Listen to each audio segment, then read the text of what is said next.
Komedian Desta kini ngaku nyesal setelah layangkan gugatan cerai pada sang istri Natasha Rizky. Kini sahabat Vincent Rovis itu pun pasrah bakal pisah dengan wanita yang sudah memberikan 3 anak itu.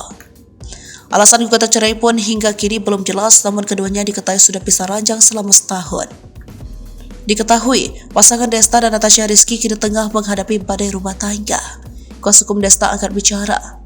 Hendra Siregar mengungkapkan bahwa Desta menyesal perceraian ini. Tapi ia tak menampik bahwa hal ini adalah keputusan yang terbaik. Ya, Desta ucapin apa ya? Dia bilang ada penyesalan, tapi ini yang terbaik, kata Hendra Siregar. Kuasa hukum Desta ini juga mengungkapkan bahwa mediasi telah dilakukan, tapi rupanya pernikahan Desta dan Natasha Rizky tak menemukan titik temu.